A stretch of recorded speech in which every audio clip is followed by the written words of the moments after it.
Au le ua tonu mai ia Faiaoga taiulu o le Manu Samoa sefulima le feoga ia mase mahoni suaga ia mai se fo'i ia le sui o le lakapi feoga fo'i ia taimalie fuatino auai ia ae fa'atalo fatu mase malo le soifua manuia nei taeao sia mai lou au mase ia malo le soifua manuia nei taeao mase malo le mai lo fio o vai aku foi so ko vai aku o foninga Paulo le coach so le ole fai al karonga momu ele look stress foi le atino. Kua ile laso vai ai. Paulo foi la mas tu la stress the coach le mele ai. Ale ai se coupe. Malo se foi manuel nei tai. Malo le malo jonga ia me se foi le malo vela tu fa fo mai nei tai. Yeah, malo. Good morning Tino. Good morning, no afionga so alo nei te au matango fia. Tu e whelo ai foi tatu waenga nei te au. Wala ba o tate vai so o ia so mo holo ka marus. Ai pio mane lo fa popo ma ta suile le sa e mana o ia. Tai tele a mase mo le fa mo ino lo taimi o te lo le wa pisil ko sketcho a o fa mo lo taimi e. Ta total ta no foi a o mai moma fa fo mai le tunu le ngata sa mo nei a o sa mo e tunu mama. O me mo mua mase. Ai le ifesilia tu lau au. Ile au le tu no le o fifidei o em Faiaoga. Ia tato. Ai le ifesilia tu tato au. Oi lo pulenga. Ia.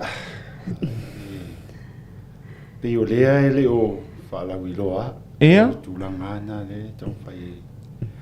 Ia wo vale pisi ia le keminei a mesi foi le fo a camp le au. Pulenga. E sa mo uma. Ia. O le backs coach, attacking coach. O tu si pisi, le malu. Okay, ia. Foi le sa tau tua foi le. Le tato au le torni tau sa. Ia. Le mo na ia foi tato. Le campaign le World Cup. Ia. Ia, so ni foi la ia ma kuilangi lea. Alessandra, come que vai? Ia, ia so ngi atu si le ataki ma skills. Ia nga me role ia Sister Johnson. Oh. So Sister Johnson e wa foi I le au kilangi NBC a me se foi le plus au plus o ia la le vai al for wiki. Okay. Ia so ni toi ma Sister ai ma Kane Thompson. Okay. Le na loka. Le na loka. Ia le foi coach foi ia Kane o ia Milika sai I foi I falang. O so foi o lo o lai e coach fafo. Okay. Foi mau. E o le foi sa tau tu mara. E o le nga o tu tom fai tu ta tala le opportunity there I tatu former players. E pe foi o so foi ia former players association ne tata mai fi coach man. O le o le pa foi. Oi ko manager, na tu mau sua. O le ia sua. Ia mia. Okay. Ia isi to finga tai pe o logistics manager, fa pe foi mo trainers, official, doctors. O le makto high performance video analyst. Yeah. O sa mo foi. O so foi ia fi po tu pulo e rama fo me savai. Yeah. Ia Feelinga lu terminei. Ile moana. Okay. Yeah, o le trainer mai le Crusaders. Yeah, o Sean le Curry. Okay. So, yeah, male mato physio o Philippa. Okay. So Philippa o le yeah. O le loco foi. Ia mar fo mai o Sean. Oh, Dr. Sean. Dr. Sean. Okay. So le ati pite o lo titong fai koe fa o ngata to. Tangata. Ile experience pe o le menga ye foi tau sanga fo ma vai. O le au mai o palangi mai fafu. Yeah. Bawa isi ava no mai fafu isi up. Pe o le menga le tong fai ia develop tau o tato atangata ia fafa inu fia. Yo le si voi me o le si kupe. Ia, sa. Tau fau a tātou a. O le mana ia fo ia o le filifilo tātou tangata e malama a o le ale resource o iai. Pe o tūnanga na, pe le o uso fo ia ia. Na tau tua fo le awa le man. Foi lo te sila fia. Tole me o le ai se me ai o le ai se tupe. Ia. Ia o tulanga na tato wa au ia nei. Mana ia mase pe o me ana sa tu lia wa no fa tu foi a 14 no suma le asan tau nei. Tau tu lia ia le tau pulenga. So ele se se ngata sili atu no te lelo na sila fia. Ile filfilinga o pulenga. Na ilo oi. Sili atu lo sila fia ile filfilinga o pulenga.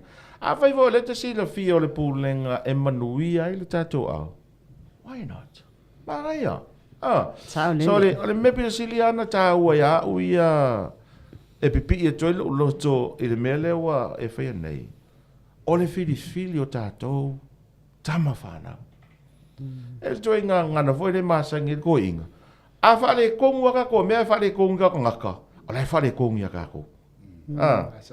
E no, malesi dai tū tā ua leo o tā ua ne mase. O le mea moni a ie le inga kokupi. E ne mwhenga whakuskusa ka ko yang usila mauskaria. Mai tele fo i tala tangata e la lau whai mei o le ai tupe o le iuni ma lea. A lea wa e tofo i te tonu mase, wa e sila fia, e le lava se tupe. E le lava. Tulanga. Pe o le me vole tam fai e toi whaafo i le au le tunu. Yes. Pe o le whaafai mufie ia la unga luenga. Yeah. Yeah, in terms of resources. Malai. Accommodation. Yeah. Mo tulanga whaafina. O tangata sa mo foi la nei wa mai pulenga. O le ana me wala to mo wala te tati se paia. Ya malisi me o le na ofu le ofu. O le mana ia foi la pulenga la ye nei. Ya. O no le fato ata wa mata masalo le tau tuli le tunu. Kalau test mo. Ya ye lo tanto no le pe fa sa o mai o mase wa le tau mai tau atu e pe o lau pure up le tau pure up mo le wolka. Ya sa le really pe o le tau sanga mo le o le no fo inga. Ya. Ya me se fo le work up le lo fitu. A tatu vai le tau sanga na vai le work up. Ya to telefoni an fa na o so fo I wa fa sina matua. Ya. So le tulanga lava i tatu to fai to e koe peo le teple i le tatu a. Ia si fo i o lo ia i fo I kako local place le mal man nau ai o kako locals le i le man ma. Ia mau ele ngau ka inga ia. O kam alum fa ngau Samoa. Ia fai ona no nofo pe tonu la tunu. Mata alo ia alu I luma la kapi ngai Samoa. So ia ele manatu fo lele e te Manu Samoa ngai Samoa. Ia. Pe o le mea na lau te tau mwhai su ia mwhai o mau e alu mwha ngau ni ngai vangu. Ia o e fo tau sangfo. Tu tele fo inisi alu mwhano. Whaupopo mai. Nau mi whaupopo tonu lea. Okay. O a mai la tape nanga le tato au le mai aso ne talonga mai Italia. O le ai o le tape ngana. Okay. Pe o le fatua gameplay au la sa. Ia. No fu alo tasi de vaiaso. Ia o le tulanga na vale tanu el mato pulenga. Keep it simple. Ia. A pe o le theme no le vaiaso. O le keep it simple. Ia mau le avano ai. Ia mama lama ma ia tamo. Ai le o tarunga mai kari. Pa te minei o te rona e fili le au se aso ai le tai au ko la sulu. Ia ma o tarunga le fai las fali. Yeah. We're looking forward to it. It's a huge challenge. Young group of coaches. Yeah. And young group of players. Mai le alu ka ko tickets tai mari. Mana o le mele e o le weekend mo ko fala la vekele ala telefoni mele e o ka vili mai le tele o tanga samna o mia tickets. Free tickets. Le ese free ticket. O le mane o ta promotion le fai. Le wa tele na mana o mia tanga ta ticket. Ma le anga tung no vale na so that e o mai umalava to support our Manu Samoa team. Our Manu Samoa team. Yes. Mase o le ale le age pitu sini matua le nel tato au. Le age le o le 31. 31. Wow. Pe o le feeling of le au le tasi vai aso le pena le au. Yeah. So o le key level selection. Ele tamata alo mai mau le malosi. Yeah. ai tasi le vai aso le te penai ia e le au fo ia le balance fai e tūlanga tā ua le au e konga e se experience pe o tūlanga na le ia ai le so le mix balance young not too old but they still perform in a high level konga so a 31 te mil nei e o atu le World Cup o lai ua peak le ta alo it depends on tūlanga so lumo le front row ia e peka le front row po le prop po le hoka ia around 30 so au isi tūlanga mai le tua mai back ia pe ro to vai ia o suvalu sui ia pe o tūlanga ina lo ti tau fai singa ma le mati tartano for my pride it sevens o le ai le Olympics mo bele Olympics ia tatu vai isi tatu al fa no it sevens lo la light the ability in faina ta al suli mana ia I work together pel ka ko 15 man sevens wala tele o tamiti le sevens o ke lo e mako le lei le se furu lima o ngor kula ngor fitness mai la iti fo pa o Olympics wala tele o tausanga e alu al se furu lima ia alu le fiku al mana ia lewa o mana ia la tau mai tau atu ia o le tau tu la i mai o to le tau ta alu fatas e o vai la tau pulenga le tau ta alu fatas o te lo fe o fiel tu ngaruenga atu no le meta ola na so e se pulenga e faina nga lu fatas e foi se pulenga challenge mai le coach in terms of selection ia o so ole meta oa ia nga lu fatas faina share le knowledge ia fai for you on bind into one thing as pe ole meta oa na ia was as a coach I have to have a management willing to work together and come failure bring the best out of the place. Okay. Tino koe wha manga ko tickets manule mo le no fa mon mon. O tato tickets a ia pe ona Talanoaga ia o lo o whaatawina le wa whano whangalo iai soalo. Le wha popo iai vaenga mua o le STA Fale Samoa Tourism Pasanga e mana Cathedral. Vaenga lo na lua i o le vaenga mutalo taula privilege le tunga fofua. Ma le vaenga lon tolu le wha popo le Vodafone. Le wa umana tu iseni le contract ma le Vodafone. Sama yaila mala fionga. Ya Vodafone o to come on board. Sama yaila mala fionga ya fale mavainga le safarile ia mala pulinga fo ia le Vodafone ile sainina le tatu another contract which is really good. Faina ile fesota inga ngalu fata se mala Vodafone. Ia mala vainga mulmuli lava ia mato headquarter le I tunga mato. O te rol vai aso nei so alo la mato I tele lava au fata tickets. Pero fai atu. Tele na taxi a messe lava le vainga o nga tonu ia wai le au maua lai limit ia la waka far te mine ia tu e paata we ia tickets ia la am fai fena tu fa tapo kala menas tofi tu fa wow we for nisi free tickets giveaway pole say 5 radio pisa mo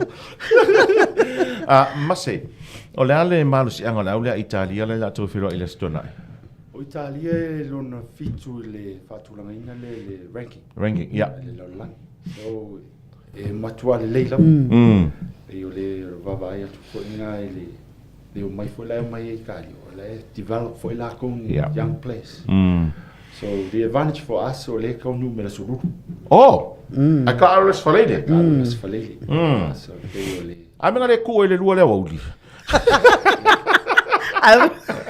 mana ia sa pe o le advantage for le tatu vai o le home game so le foi tarsanga for tatu mana o mia le long sa le ia fai foi mo el malu si ango tama pe ava vai mai to tele ma tu mo tu tatu support ma wai foi sin malu si anga wa foi le fa wa un morta sa ta alu na te sila fia pe o na tumu le pe pa le tumu ve o qualificado sa le ia mana ai me mana ia wa le former captain le gato coach io le tama tswai foi le o ngai pesenga so le caro fai malo ma se o fia le palasi ele filfilingo la au New Zealand po Europa O le New Zealand. New Zealand. E le foi la mata le ITM le NPC. New Zealand. Wa fai ngata le ngaluenga i termination really no wa to embei le PNC ya August. Yeah. Ya if it tonu a malikalinga Manu Samoa. Yeah. So you'll have for I think it happened for a reason as well. Yeah. So instead of us, if we rely on PC players, school player, I think we need to talk to if we start for Players. players. But you'll melt now if we fail to our jaw. Local Nanga level super rugby. Picky le our fit. If I know fear for ila in terms of le mata alo la tunotas. Pe you'll mena if I know fear in your wing or coaches out that. Ye feed me I Japan. Feed me America. Yeah. I sila Europa. E tau fai titi la ve Europa because umikele season Europa. Eu isi foi o sonta alo le World Cup. Ole fatua mau se malo. So te ngana le tau va isi au wala fa fai ngufie. Mai mau ta to best players. Okay. O yini tato best players ele un fain filia o no le avele no e malo lo ai te pene tau.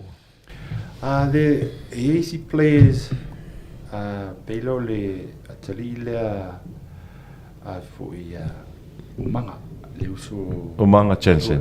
Umana le uso tana umana le o monkey. Oh yeah. Le lopa ia ona atali le o check. Yeah. Sa ta alo ia ngelang. Yeah, he's make himself available. Oh, okay. So his eligibility will end of July. So nai foi na uso foi sa ta alo vo isi atu. Yeah. Show interest. So I ele ta fial develop for that of a place. Ia peo do vai si uso le afa. O lia le na ile manma. Moleli. Afa moleli. Moleli. Mana ia. Le na o mai tu because o tu langa le e leka I kako. Lo I se le. Yeah. So it's a risk. But the only way in Moel experience. Ko le au mai. Julian Savea o toi anga va mo le Mount Samoa o tu o. Yeah, o te loa na Yusufu ia le ta sa ta lo Blacks. Yeah. O te le tutulia. Yeah. Tau Moel so a fai o lai ai o fieta. Vidi mai, yeah, sa. Fa fingu fie fo la fo inga ben. Ahora a mia.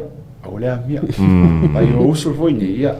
Ia tatu vai lumana. Yeah. Mau no tatu fo I. Aron fa no ni sa. Ahora toi au mai se playa e sau kasi ka longa ai ko e valo mai fafu. Ko fai mai kana ko yu mira ka pila la kara sa o. Opportunity ngai ave ka mai ki e loyal. Ma fia tau tua I le tunu. Atu mai foi le we au mai no tau. Ben no ma fo ele tai metali ai. Pe yo le turanga le sa uso foi na mai. Ia sa tau tu foi le Blacks. Le mai.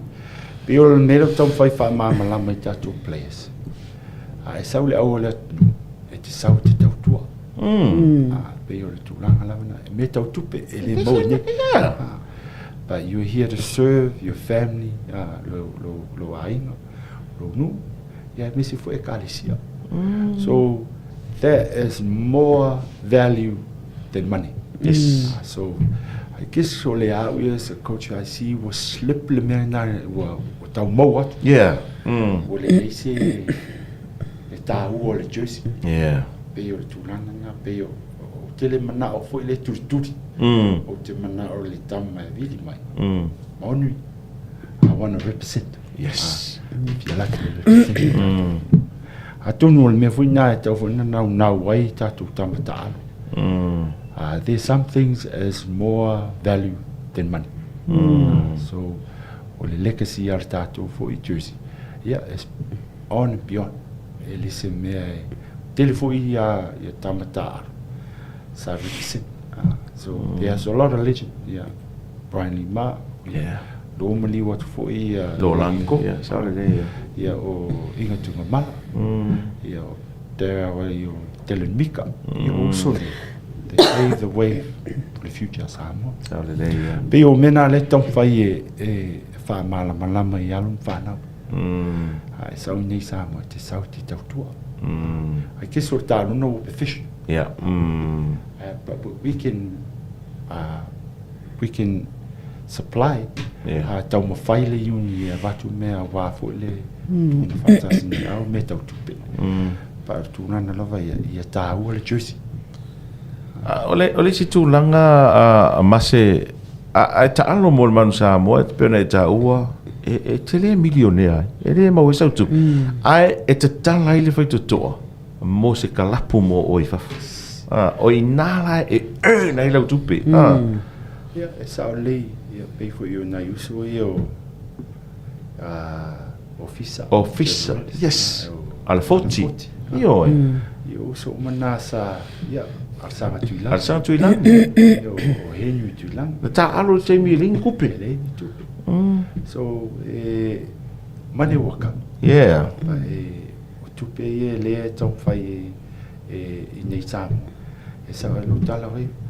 Ia mo mits mea ngai. Mele mo fafo matua. Yo, al pega ka ko ma fia.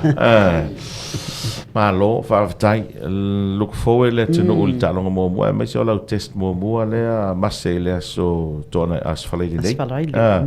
Talonga ma Italia, ia. Manu iau whaiva. Sarora ato e Moses ia wano te Talanoaga, pe au mara talonga ilea mai aso. Tai lava. E whania wano e whai fu ia o sui fu e lau Manu Samoa. Mune tuat whaawatai fu i le yungi. Ia ile Palestina ia tatai fono ia mesi fo ile pule fo ile la pisamo ia mole au main fo ile fautu tuanga wale so ile nei tulanga ia aftai fo tatu mana mia le langulangu tarusanga ia ai mesi ape atupu o tatu pipa Talea pe ole tulanga lavana to fa fo itato aula tunu ele ai asisi tani ele le au mansa e tato wa tunu ya to e mawel so ya fa tai mo le nei no alo fa tai masetino ya mo eu faiva ngai aso ga fira ia skofi yo e tato filo ile sofi fa tai lava so alo ona fa fonga mai mo mai le tunu o ia mase mahoni swaga le Faiaoga te iulu le Manu Samoa se fulurima o te talo fo ile tunu o wala no sua fa tausa pepa mata e te mai mo ai talonga ile asfroi le talo se atu fa ve fianga o le nei tai au